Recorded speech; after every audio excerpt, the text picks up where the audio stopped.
Hello. How's everybody doing today? Happy Sunday. We've got a lot of a mess going on here. Let me try and rearrange a little bit again, just to try a. So you'll notice at the bottom, I've put in images of the vocabulary that we have learned thus far. So ideally, um,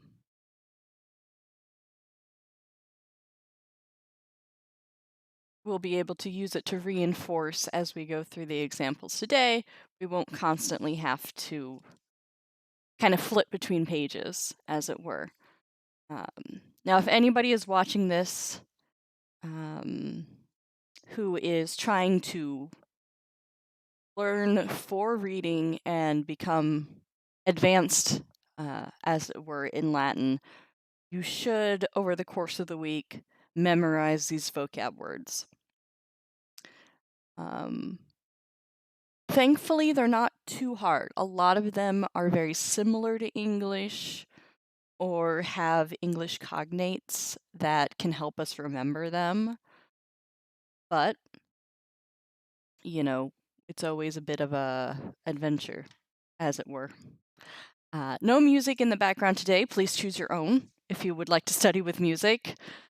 I realized that, well, two things. I mean, first of all, you have to make sure that you can play something that nobody's going to flag.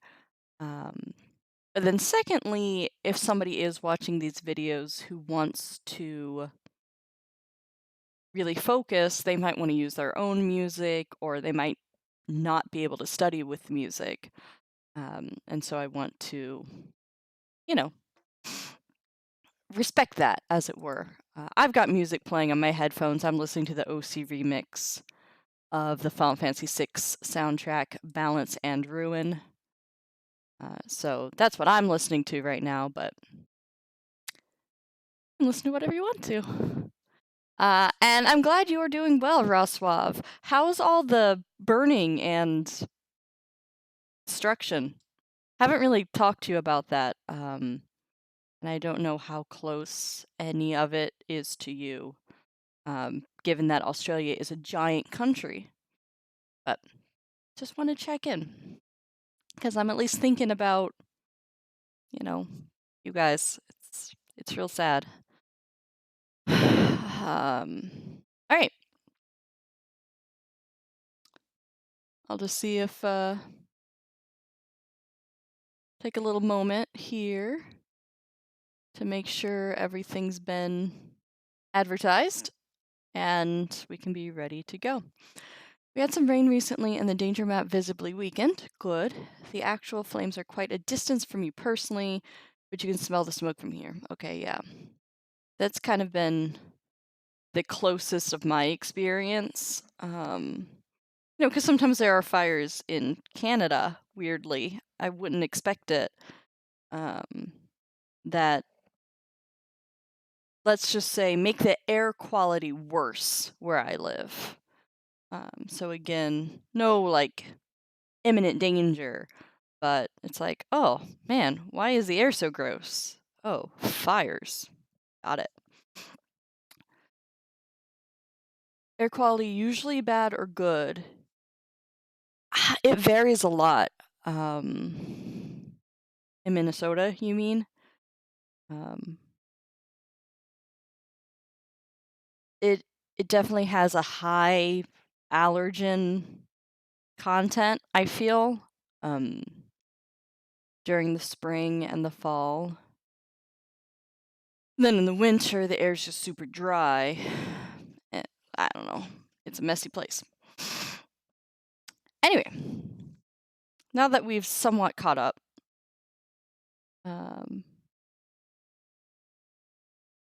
but it's still the Midwest, I guess I should say. It's still the Midwest, so like in terms of a populated city, the air quality is fantastic. There's not a lot of pollution, just kind of natural air grossness. But it still has oxygen, so that's the most important thing.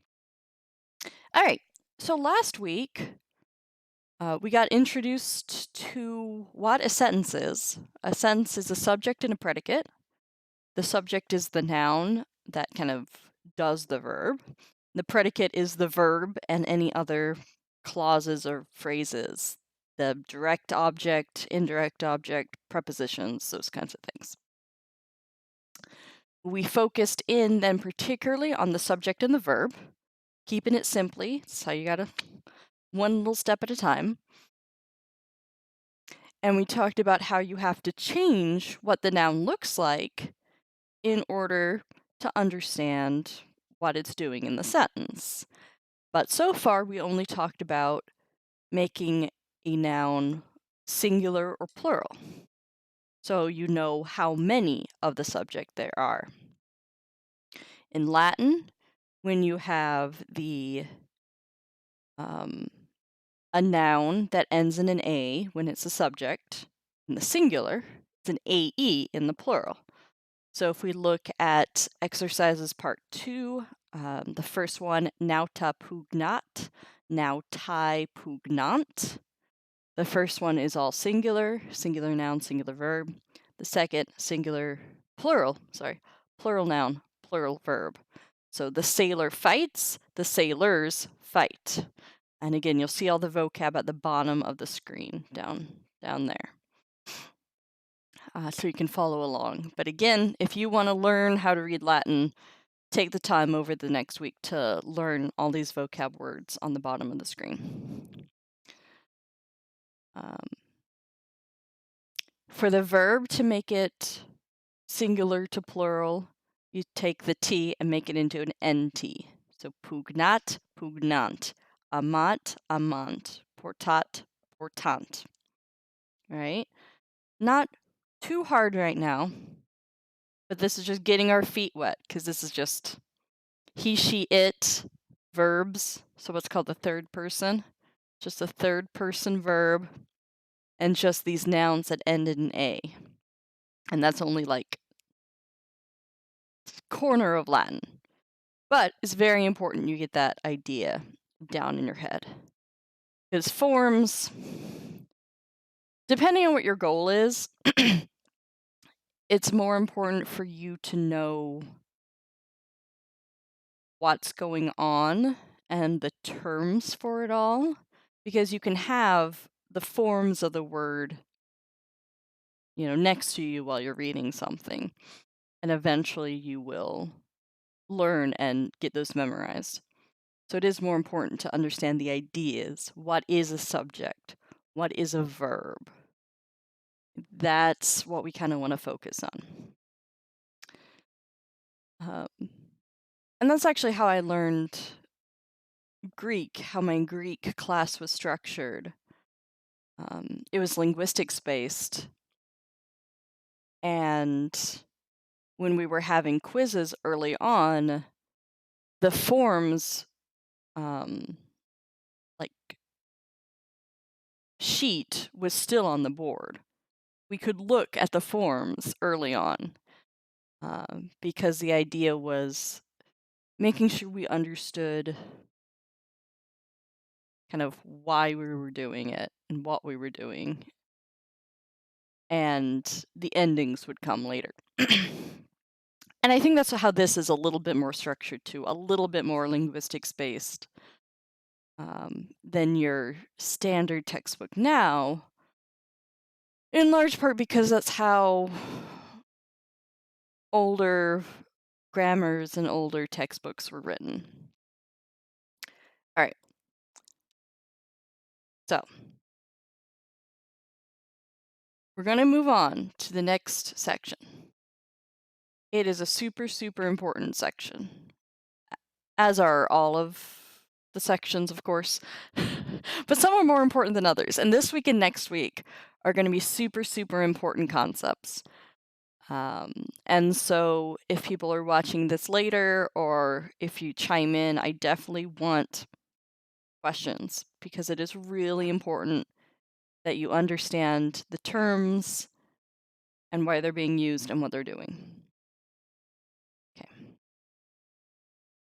So last week we introduced the idea of subject verb and that words change how they look and depending on, how many there are. That's inflection. That's a word for that. Inflection, when things change form. In English, we don't have very much inflection. In most English sentences, we understand what's happening because of word order. Word order is very, very important. And it is usually subject, verb, object. I drink coffee. Actually, this is a white chocolate mocha. Because I drink unhealthy coffee. Only unhealthy coffee. All the things that I just said make sense because of the order of the words. If I said only I drink unhealthy coffee, that's very different than saying I only drink unhealthy coffee. Or I drink only unhealthy coffee. Those are actually three different meanings just based on where I put the word only, right? The fact that I'm putting unhealthy before coffee, the adjective going before the noun. It's not unhealthy I drink only coffee. Again, that would be a different sentence. Or as Roz just typed, I drink unhealthy only coffee. Right? I don't know what unhealthy only is, but it's confusing. We're not sure what that sentence means because word order, right? We want things in a certain word order. And sometimes you have to be a native speaker, unfortunately. There's the order of adjectives. Like I have 6 red umbrellas instead of red 6 umbrellas. The order that the adjectives go in also sounds correct or incorrect, which is kind of funny. Only coffee, probably a marketing term for coffee that doesn't contain any non-coffee. Ah, see, exactly. I like that. I drink unhealthy only coffee. But it sounds like if only coffee or coffee that doesn't contain any non-coffee, it might be healthy. Unless you're like just drinking coffee grounds and no water in it. That would probably taste disgusting. But I do like espresso beans, chocolate-covered espresso beans. Right? That does sound really unhealthy. But anyway, the idea is word order really matters in English. I think we've proven that point. In Latin, that is not the case. Or it's like 50-50, maybe is a better way of saying it. Sometimes word order matters. Sometimes it doesn't. It depends on the overall sentence structure. Sometimes it's really important to have words in certain places for logical reasons, but there's a lot more flexibility. And the reason for that is that inflection, the fact that words look different depending on what they're doing in the sentence. The words change, they are inflected depending on what it's doing in the sentence. Now, of course, there's terms for these things. And so today we're going to talk about a few of the inflected forms. So we're going to talk about what a noun looks like when it's a subject. what a noun looks like when it's the direct object, and what a noun looks like when it owns something, when it's in the possessive case. But let me teach you what the terms for those things are. All right.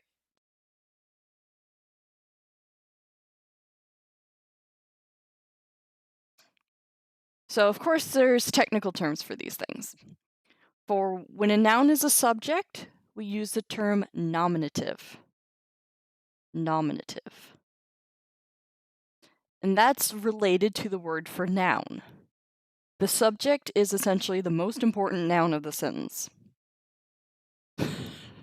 It's the noun of the sentence, the subject. Nominative, which is the case of the subject. Then the possessive, in English, as we say, the noun who owns something else. So we use an apostrophe S or the word of.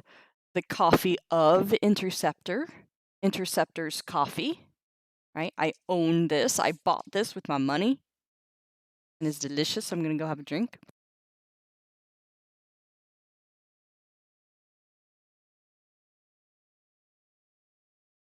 So the possessive case is called the genitive case when we're talking about Latin grammar. You can see it in that last column there, genitive. It's like a dictator who calls himself first citizen. This is the first subject of the sentence. Yeah, kinda, right? This is the first noun. All nouns are equal, but the subject is more equal. And again, it's also related to the word nomen in Latin, meaning name. Right? It's just kind of, if you don't have this noun, you don't have much of a sentence. And in Latin, the first citizen is actually where we get the word princeps. Princeps. I'm going to type that in chat. Which is where in other European languages and in English we get the word prince. But it primarily refers to the first citizen, the princeps, the highest but equal person, which is an early term that was used for, say, Caesar Augustus. So when Augustus was reworking the republic into a different sort of republic, he was a princeps. He was the first citizen. The term emperor is actually, or the word that we would translate as emperor, is actually much older. I mean, princeps is an old word, but it didn't have like a formal place. Imperator. Imperator is the word that we would translate as emperor, but it's actually much older because an imperator was really used for any general who had power to do things out in different areas of the Roman world. So, imperator is usually general. The person who controls imperium, the person who has power to do stuff. But then once the republic starts turning into what we would call an empire, the princeps, the first citizen, is also the foremost imperator.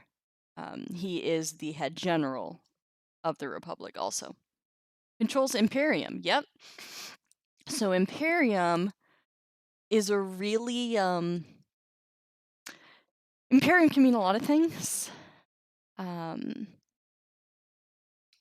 So it can mean power in the sense of you have the authority to do something, to control the troops. generally speaking. But it's also the physical area that you're allowed to exercise control in. So Imperium, um, Imperium can be authority, but Imperium can also be the physical location where you use your authority, which is where we get the word empire. So empire is from Imperium, emperor is from imperator.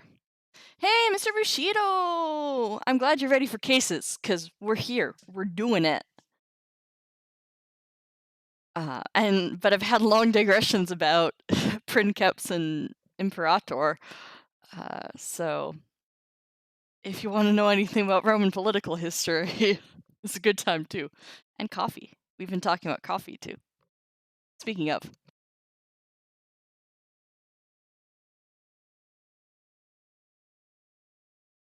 Okay. So we're going to talk about 3 cases today.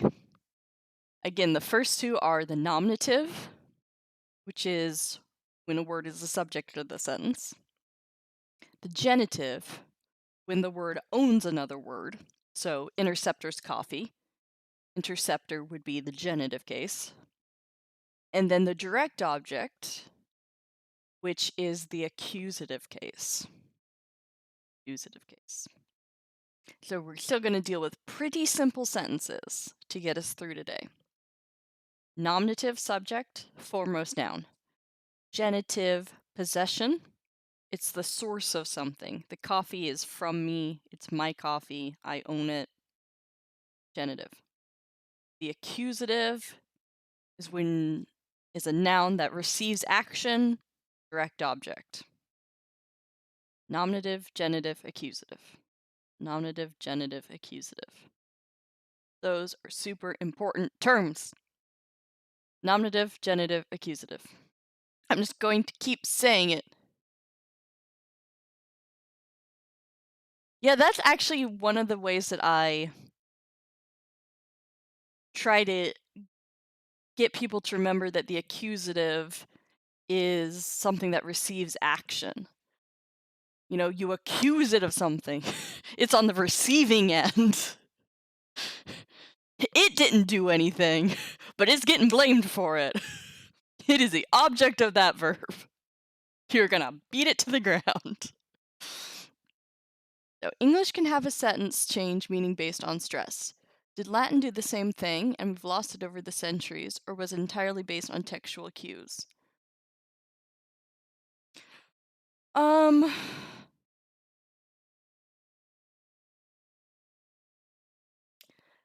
I'm going to say more of the former, uh, is what my instinct would say. There are times when,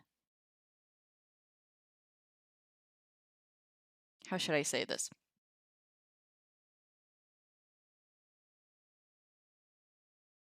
Okay, so you're just talking about kind of the tone of the sentence. So not the meaning is well, the meaning is changing, but it's because you're trying to emphasize a different fact. You know, he was a little boy. I don't know why you're so angry at him for being a little boy, but there you go. And he was a little boy, you know, you're kind of emphasizing that. Um, so in Latin, I mean, yes, I'm sure this is just based on logical reasoning of how humans work. I'm sure they did when they were speaking it. We, of course, have no ability to sense that because we just have text. And so, especially like humor, you know, there are certain letters, particularly from Cicero and Pliny, so very famous politicians. We take them generally very seriously, but we have some of their letters, and Cicero's were actually personal. Pliny's are kind of personal, but kind of artistic. But it's really hard to pick up when they're joking because as, scholars, we're just reading it and we're like, is he serious? This could be a joke. He could be sarcastic. It's the same problem that people have with text on social media. It's really hard to tell in the written word what the emphasis is. Right? It just is. But I'm sure when speaking, it was a lot easier. And we don't have that. However, um, they do use certain words that clue you in. Right? So here you're getting at something else. So if they use the word kappa, they're joking. Or maybe they're not joking, but they're talking about a Greek letter. Oh, that's true. I like that joke. Um, there are actually certain words that give you an indication. More so in Greek than in Latin. Greek has a vocabulary that's giant. And they have my favorite particle in Greek is dathen because it is sarcastic air quotes. That's how you translate that particle. So they actually have particles to clue you in to when they're being sarcastic, which is really useful. Latin does not go that far. Latin is a much more succinct language, and you have to do a lot more guesswork. Like, maybe it's sarcasm? Maybe it's serious? But they do have certain words. For example, the I'm blanking on the term. Not demonstrative. There's an adjective, ipse, ipsa, ipsum, that is used for emphasis. So it's an adjective that essentially bolds or all caps the word that it's modifying. So if they want to be really, really, really sure that you're paying attention to something, they have an adjective for it. So there's a little bit of hints for us, but I think it is safe to guess that in spoken language, there's going to be even more flexibility. And unfortunately, Latin and Greek were very, well, unfortunately is probably not the right thing to say, but unfortunately for us, they were so oral, right? These cultures are very spoken. Rhetoric is one of the most important skills in the Roman world, and we don't know what it sounds like. Right? Like we've have records that so and so was the best orator. Um, I'm thinking of like Brutus and Mark Antony during the late Republic, early Empire. They were amazing orators, and we do not have a single speech of Marcus Antonius. So yes, he was a brilliant speaker, we guess. But we don't know. We don't know how he styled his speeches. We don't know if it was more in the delivery than in what was actually written. And it's a shame. Anyway, that was a really long digression.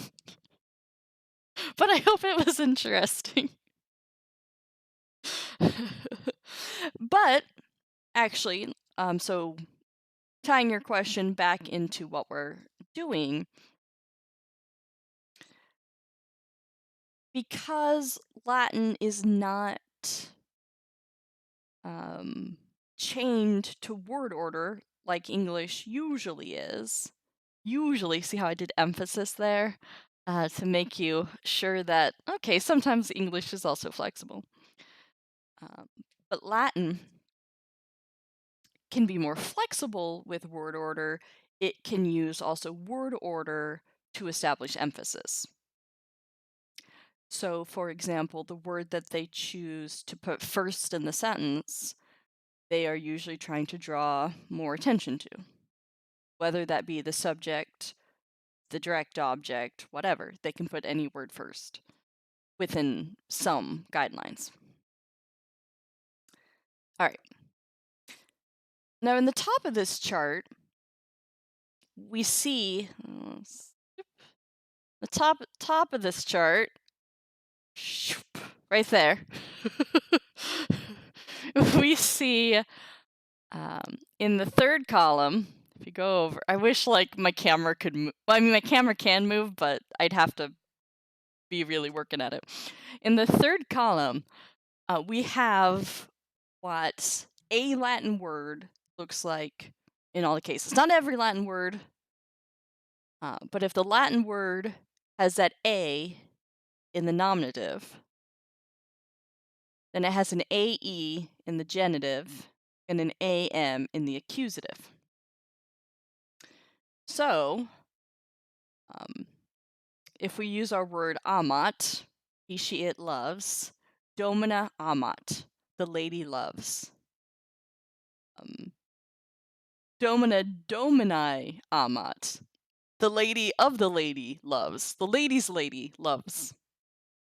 I don't know what that means, but we're just going with it. And then amat dominam, he, she, it loves the lady. Right? Nominative is a subject, genitive owns another noun. So you can't have a genitive hanging out by itself. A genitive needs another noun. And then the accusative, direct object. Okay? And so it's a, I, and as the endings for these a nouns. In the singular. I know what a gentleman's gentleman is. Jeeves had that title. So maybe the lady's lady is handmaiden? Yeah, probably. Right? That makes sense. All right. In the plural, oh, that's not really what I want to move. I want to move this up. In the plural, right, we have AE for the nominative. And you remember that from last week. If it's an A in the singular, it's an AE in the plural. So then we're switching. For the plural genitive, if you have multiple ladies owning something, it's ARUM, dominatum. And then if you have plural ladies being the direct object, plural accusative, it's along AS, dominas. Dominas. All right. And let me just point out what everybody loves and hates. Oh, go away. The genitive singular and the nominative plural look the same. The genitive singular, domini, and the nominative plural, domini, look the same. They do. They do. How do you know? What do you do with this information? Do you cry? Yes, you cry. No, you don't cry. There's no crying in Latin. Just kidding, there's a ton of crying in Latin. If the verb is plural, you might have a plural subject. If there's another noun, you might have a genitive. You have to think about context. Word order is very flexible, so you have to take that into consideration. But the genitive normally follows the noun it modifies. So in English, we generally have it, well, when we say of the lady, then that would be the coffee of the interceptor. Right? Genitive following the noun that it modifies. That's how I explain what the genitive is doing. It modifies another noun. It gives information about whose it is. You will notice that in English, these question words are one of the question words are one of the few words that do inflect in English. We have who for the nominative, whose for the genitive, and whom for the accusative. So, very nice. All right. Do we have questions about what the cases are and what they do? Right? I know it's like formal words and it's annoying and will take you a while to get used to them. But it's really, really important that you understand. Nominative is a subject. It's the main noun in the sentence. Genitive is like the source. It's where something's from, so it's of. It owns it. Of. Accusative receives action. Accusative is the direct object. English clearly borrowed that ladies and ladies correspond to domini and domini. I mean, you're all right that they are pronounced the same. You're not wrong. There's crying in modern Italian. Spargi d'amaro pianto comes to mind. I'm sure people have been crying for at least 2 millennia. It seems true. At least 2 millennia. Probably longer. If I know anything about Bronze Age Greece, I'm pretty sure people cried then. And that was like 4,000 years ago. People have probably been crying 4,000 years ago.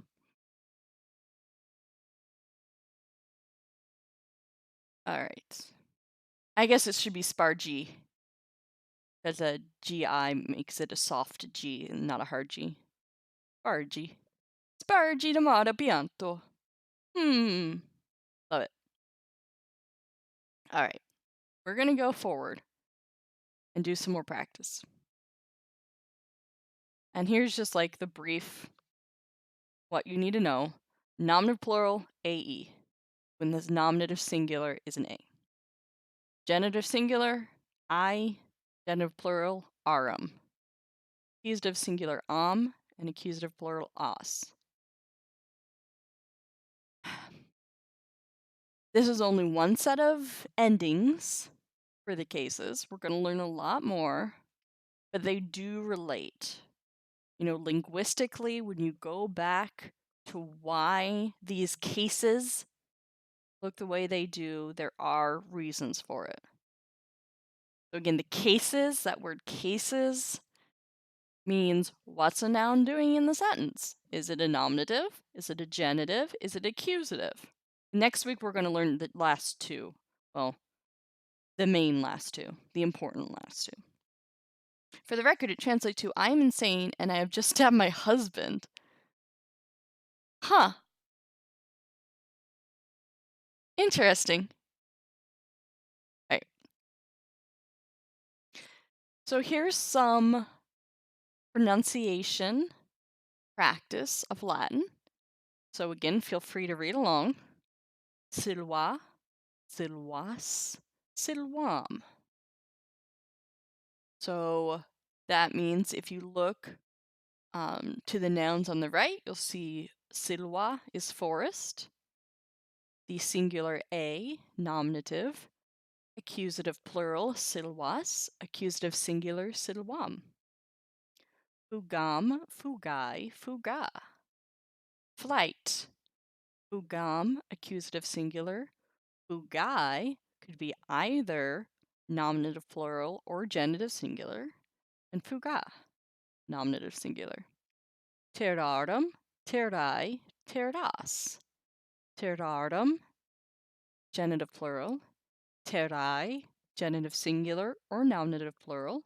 Terras, terras, sorry, I should try to correct my pronunciation. Terras,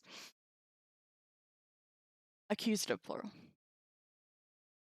Aquas, causam, lunas. Water, accusative plural.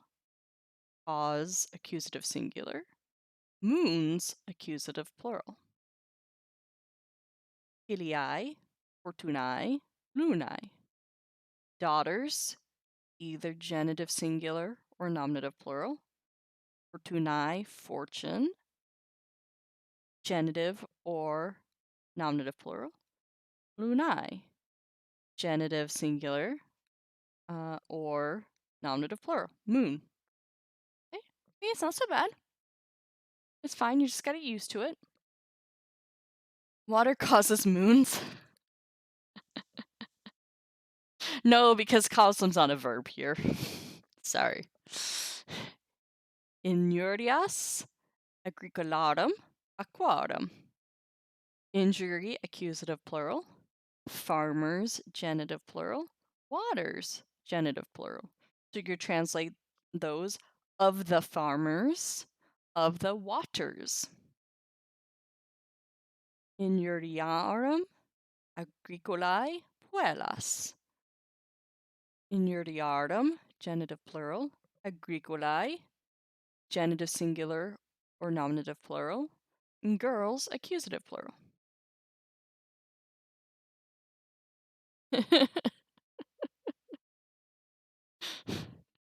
Now, I like that you're trying to translate these phrases of nouns like they're sentences, but you need to have a verb to have a sentence.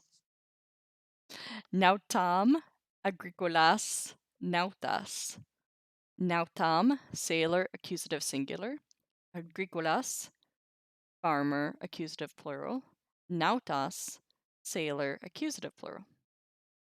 Agricolam, puellam, silvarum. Agricolam, farmer, accusative singular. Puellam, girl, accusative singular. Silvarum, forest, genitive plural. All right. It's really just that easy. But now we're going to try to read some simple sentences. That's lesson 4 here. So pretty exciting.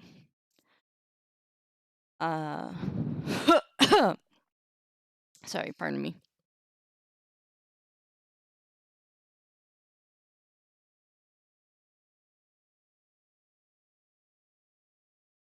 All right, so let's just read this sample. Let's read this sample sentence together. I'll just do my best bot voice. This is my telemarketer voice. Let's read Latin together. Filia agricolae nautam amat. Okay, so what we need is an implicit est. Raz, you know too much.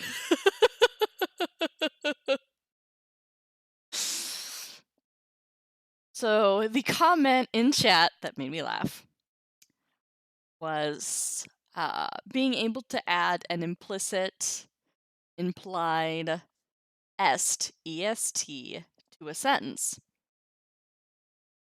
Latin does that all the freaking time. All the time. So many times. There's no verb in this sentence. I guess it's to be. It happens all the time. You get used to it. What's annoying is when you get to Tacitus and he leaves out other verbs. And it's just like, oh, I'm sure they'll just assume what verb I mean here. Really, Tacitus? Really? That's how you want to write? Fine. But remember, if the verb to be, that is why he was called Tacitus. You're right, I get it.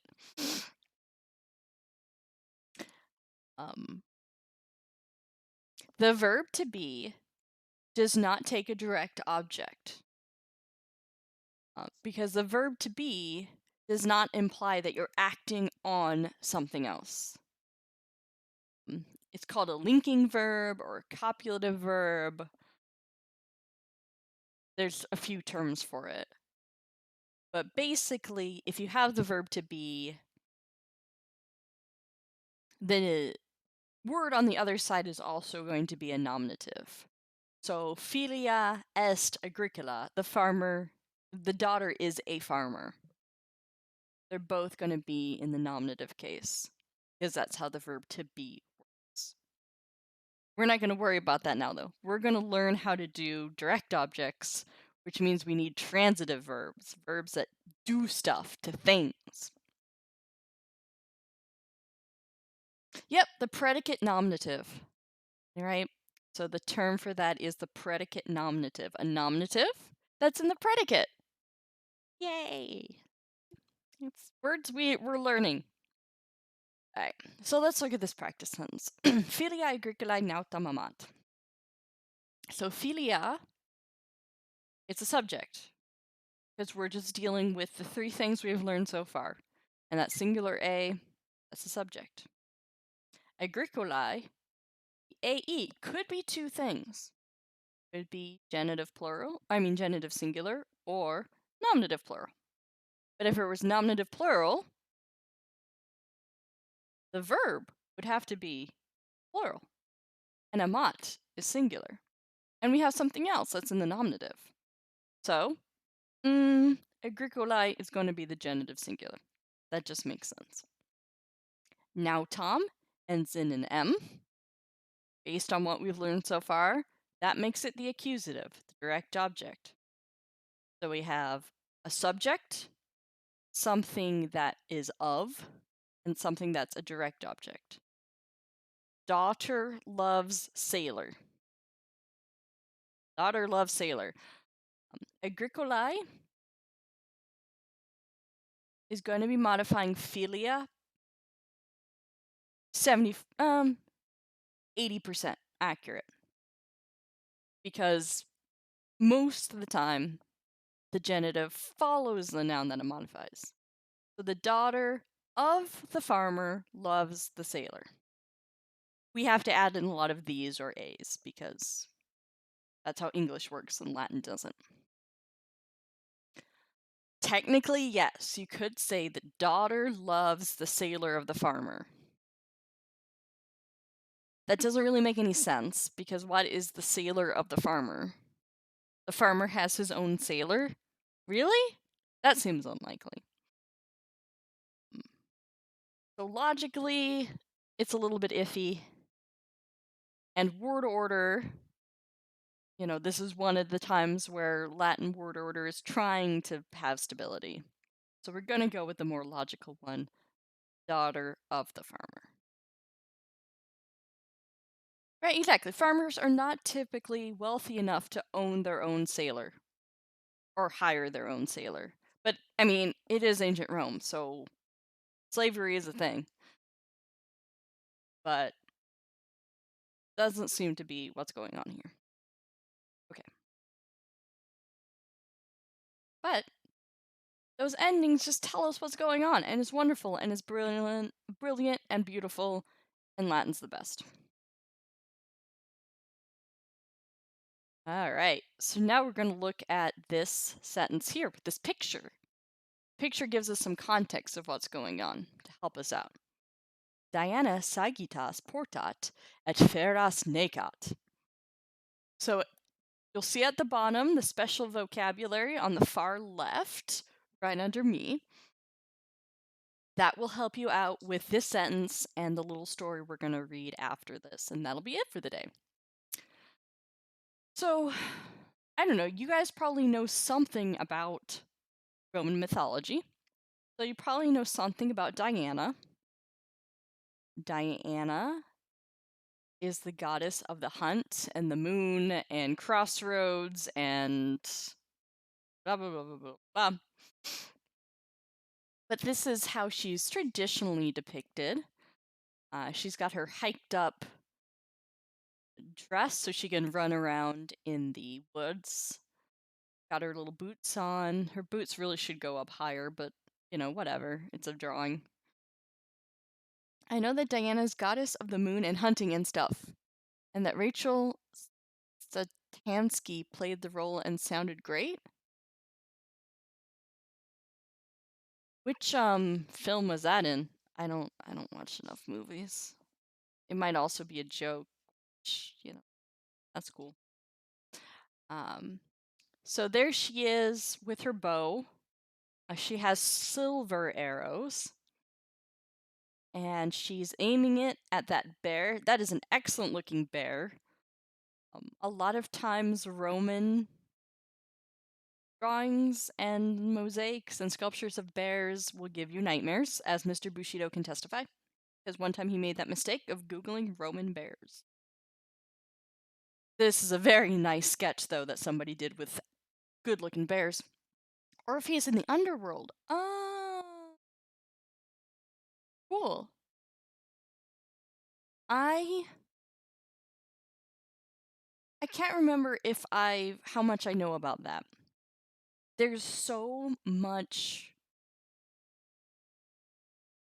done with Orpheus, um, for, logical reasons, that it's hard to keep track of all the different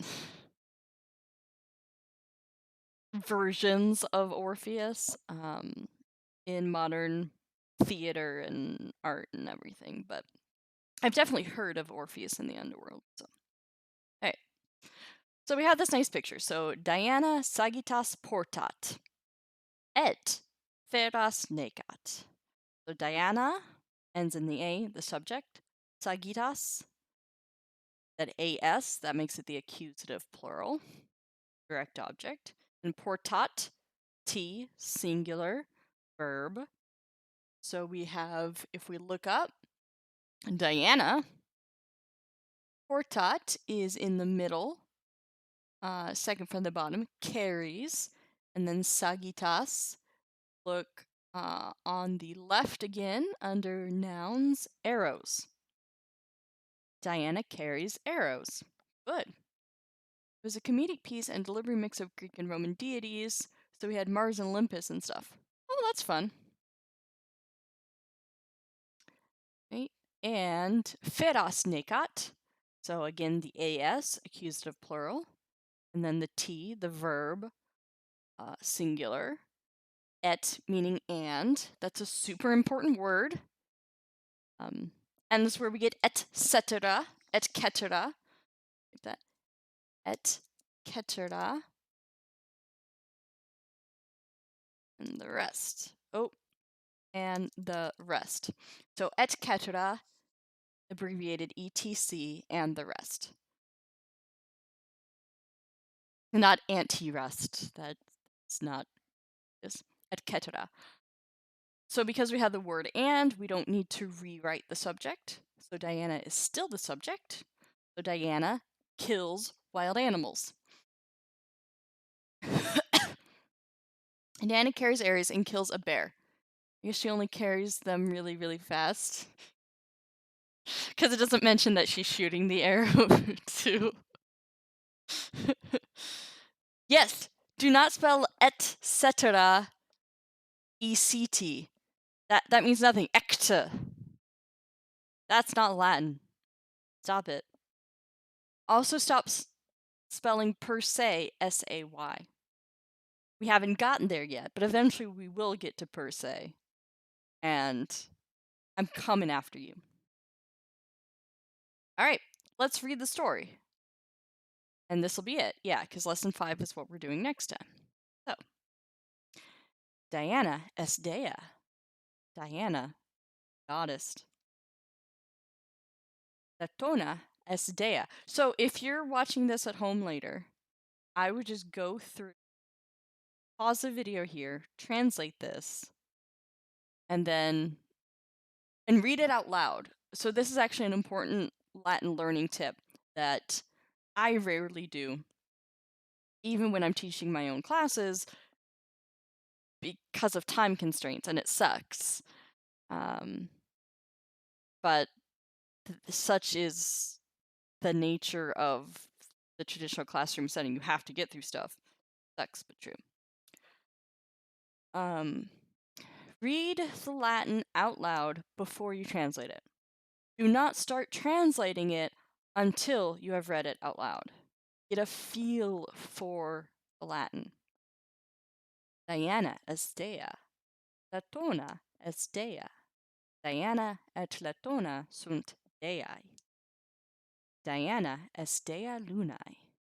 Diana est filia Latonae. Una Dianam amat. Diana est dea silvarum. Diana silvam amat. Diana sagitas portat. Diana feras silvae necat. Ferae terrarum pugnant. Okay? Just take the time, read it out loud, pause it here now to translate it, and now I'm going to translate it for you. Who is Latona? Diana's sister, but I don't think I've ever heard of her. Yeah, Diana's mother. Ect makes sense only if you think that it's half Latin and half French, like UTC. It stands for Coordinated Universal Time. Exactly. That's not how this works. Yeah, Latona, or Leto in the Greek, Latona in Latin, is the mother of Diana and Apollo. So Apollo and Diana are siblings, and they're the only full siblings. Latona didn't have any other kids, just the two. That's actually like a thing in a myth once, because someone makes fun of her for only having two kids, even though they're really powerful gods. And I bet you can guess how well that goes for her. Right. Diana is Dea. Diana is a goddess. Latona is Dea. Latona is a goddess. Explosion emote indeed. Latona. Diana et Latona sunt Dei. Diana and Leto, or Latona, sorry, are goddesses. Diana is Dea Lunae. Diana is the goddess of the moon. Diana is Filia Latonae. Diana is the daughter of Latona. So right there, we've got our answer. Explosion and then a gravestone. Indeed, is how that myth goes. Many gravestones, in fact. Latona Dianam amat. Latona loves Diana. Diana is Dea Silvarum. Diana is goddess of the woods. Diana Silvam amat. Diana loves the wood. Diana, I guess I should say Diana. Diana sagitas portat. Diana carries arrows. Diana feras silvae necat. Diana, now I'm mixing up my pronunciation between the English and the Latin. Diana kills the animals of the wood. Ferae terrarum pugnant. The beast of the lands fight. There we go. Very nice. Rip indeed. Okay. We'll just do a couple of these just so you can, if you're following along, and do this practice too, because it's extremely important when you're trying to learn Latin to do some English to Latin. It can be very difficult, but it really solidifies that you know what you're doing.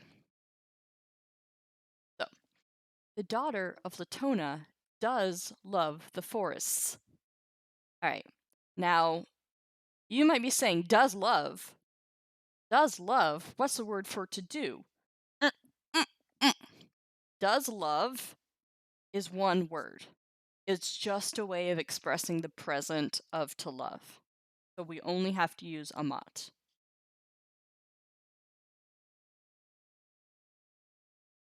Yeah, right? Roz, you're asking the exact question. English, it's a more emphatic loves. Latin doesn't distinguish it. Is loving, does love, and loves are all the same in Latin. So it's all amat. Tricky, right? They try to trick you right away. And so many times, beginning Latin students dutifully, bless them for trying, will look up the word to do, even though it's not in the vocab. And if it's not in the vocab, you're not supposed to be using it yet. Will dutifully look up the word to do and try to fit it in somehow. And it's like, oh no, no, no. So let's see what Roz has to say. Latonai filiae amat silva. All right. A couple things, but I love what you did with the verb. So, first of all, let's just make it more similar to the rest and have the genitive after the subject. So, filia Latoni. All right. Loves the forests. Plural. So it needs to be plural, and it needs to be the direct object. So what is the plural direct object? As. Down. Silwas amat. Amat. Roz is sticking to the double amat. I'm gonna let it go. I'm gonna let it ride. Eventually we will learn some sorry. Eventually we will learn some adverbs that can again provide some flavor of emphasis that we do in English that right now we're not able to capture because we're sticking to the minimum. It's an ancient tradition. Hebrew uses word doubling or sometimes tripling for emphasis. Holy, holy, holy is the Lord Almighty. Roz is right. So tripling a word can stand in for doing the superlative. So holy, holy, holy is equivalent to saying the most holy. That's 100% true. I can't argue with that. All right, let's try the second one. Latona's daughter carries arrows. All right, so we have the Latona's daughter, which is the same as the daughter of Latona from the first sentence. Those are the same in Latin. English, one sounds more natural than the other, more easy. And then we need the verb to carry. And then we need the word for arrows. And again, arrows is going to be in the plural. And it's going to be the direct object of carry. So, using all our handy vocab at the bottom of the screen, we can say, I'm typing it right now. Oh, it tried to autocorrect me. So if I misspell something in chat, I'm going to blame it. Philia Latoni. Sorry. Sagitas portat. All right, so 2 changes there, Roz. Daughter is still singular, so we just need the T and the NT. Yeah,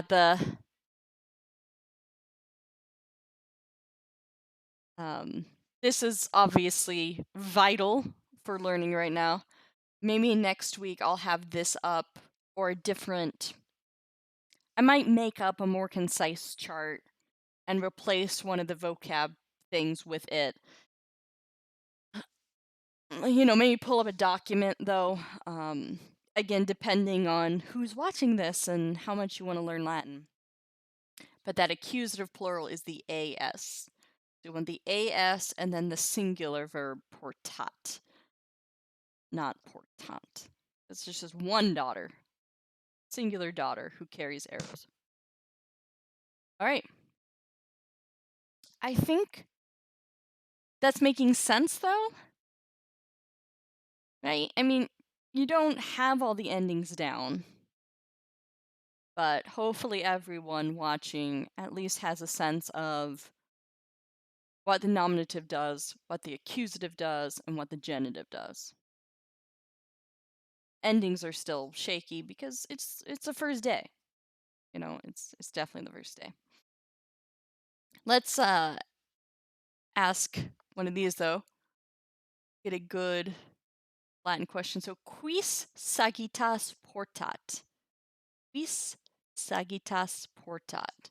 Asking number 5 there. You look at your vocabulary on the far left. I need to pull it up. That's not helpful. You don't get the whole. Oh, that's not what I wanted to pull up. This is what I want to pull up.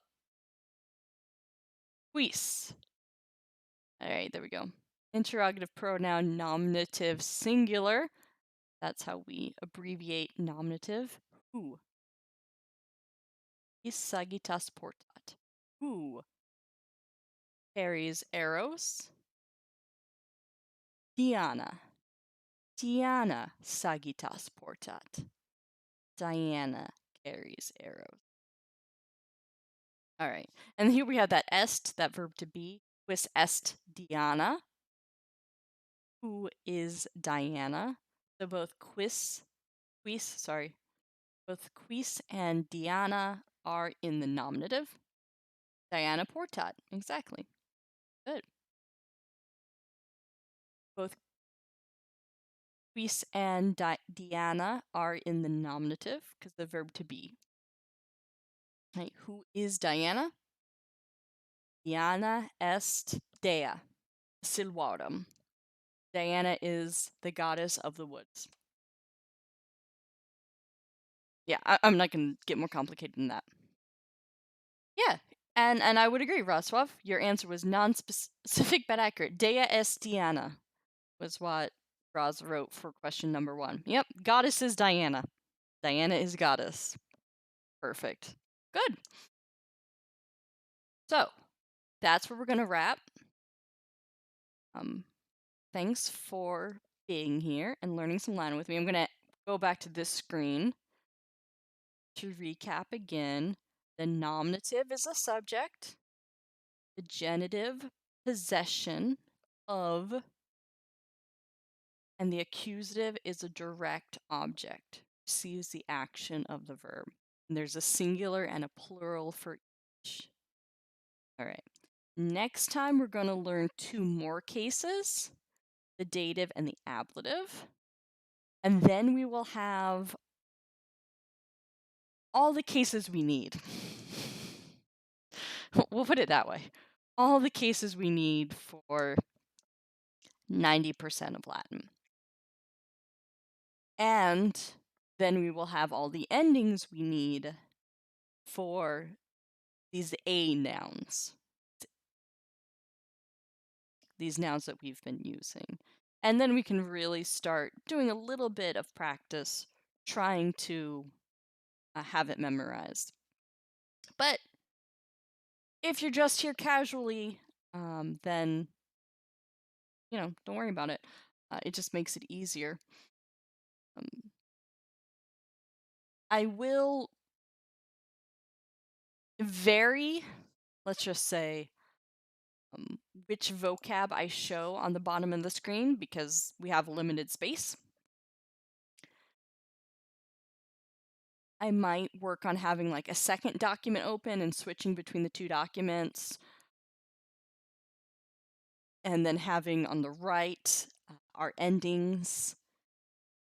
Maybe I'll, we'll kind of see, and each week we'll play and, see what we feel is most helpful. But again, if you're in this to actually learn Latin this year and you want to be able to read it, I would start this week by trying to memorize the vocab at the bottom of the screen. And just making sure you're comfortable with the terms nominative, genitive, and accusative. Those would be the 2 things I would focus on this week. Next week, when we finish up the cases, then focus on the endings. Trust me, that's what I would recommend. Any questions before we wrap here? Let's see. Roswav says, if I were to start coding in Latin, I just need to have the language reference handy. It's no different from keeping an operator procedure table up. Yeah, very true. And yeah, most people, I imagine, are tuning in when they do, just because, I don't know, it's